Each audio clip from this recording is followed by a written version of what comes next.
Strategic execution occurs when you connect the dots from your mission and vision through your strategic and tactical plans and ultimately leading to execution and excellence. Hello, welcome to The Connector Life, which is a blog and podcast to inspire innovation, strategy, and career development in pharmacy and in healthcare.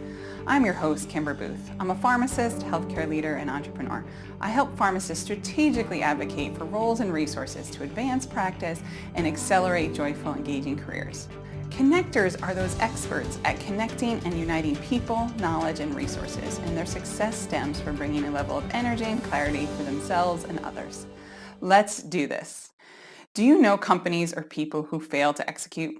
Well, let's explore the importance and components of each dot for our success. Have you ever experienced frustration or confusion about your company's priorities or feel like you are not spending your time on the right things?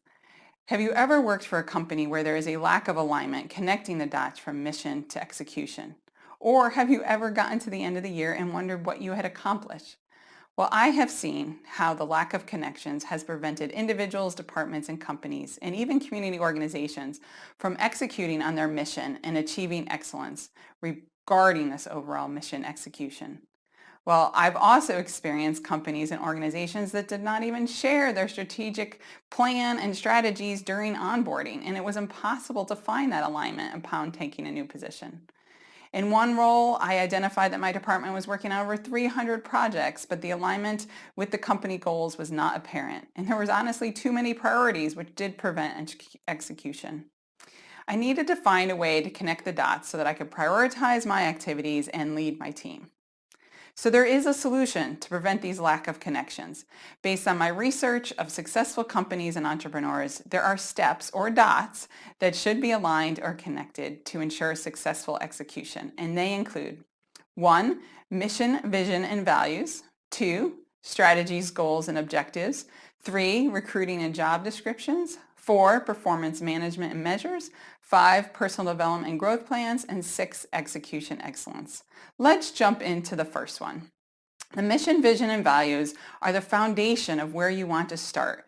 You must know your personal or your company's mission, vision, and values before you can go to the next steps. Simon Sinek speaks a lot about starting with why, and this is the first step. The mission is who we are and what business are we in. What is our purpose and our why? Our vision is what we want, and our values are how we want to be. It's how we act. The next step is your strategies, goals, and objectives.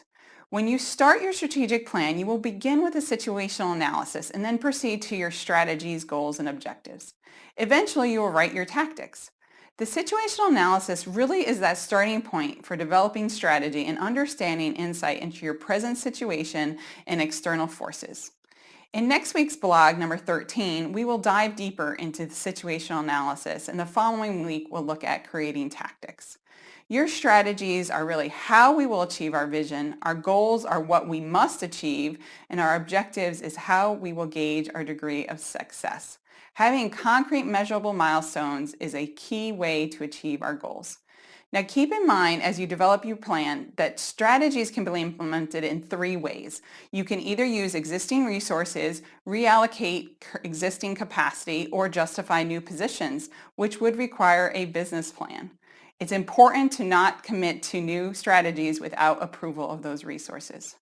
Step 3 is recruiting and job descriptions. Your recruiting and retaining top talent is very critical to your success.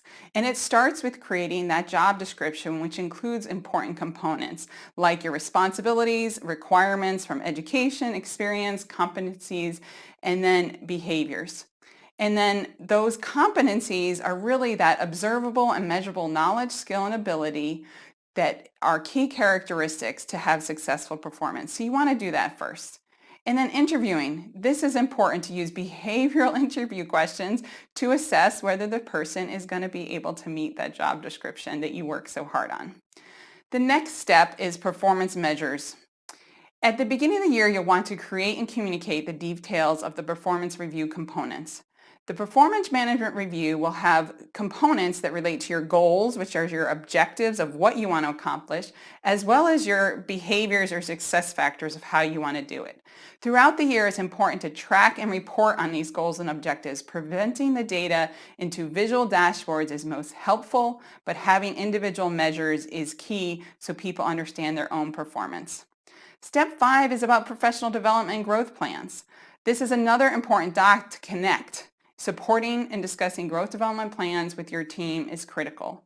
You want to have a growth plan that looks not only at their existing competencies and future needs, their strengths, their opportunities, and create an action plan for development, and ideally have career ladders or other opportunities for them.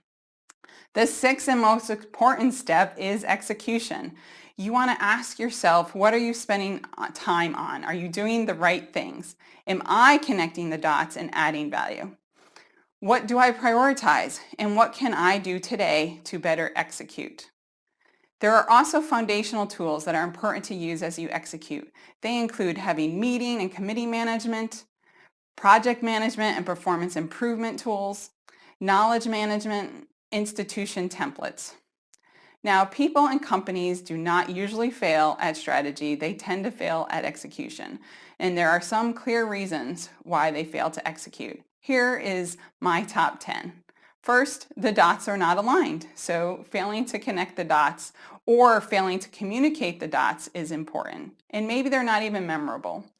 You don't provide resources, or the quantity of your projects are too much, or you are inflexible, and maybe there's a lack of execution and coordination across departments. And ultimately, there can be confusion about what activities add value and ultimately how you spend your time. I hope this has helped provide perspective on connecting the dots from strategy to execution. I have compiled all of the dots into a framework called Connector Alignment. In this week's blog post at kimberbooth.com/blog/012, you will be able to access the Connector Alignment framework as the free blog download. You can use this tool to visually see the connected dots in the framework. You can then assess which dots you have complete within your organization or what you should work on. Join the ongoing conversation at kimberbooth.com and subscribe to my email list so that we can connect regularly and you can receive content that I don't share anywhere else. Now it's your turn. Share your why and identify the areas where you are most confident and the areas that you want to develop more. Share your insights and what your action will be in the comments section on the website at kimberbooth.com/blog. Be bold, be a connector and a pharmovator, and excel your life in advanced pharmacy practice. Thank you.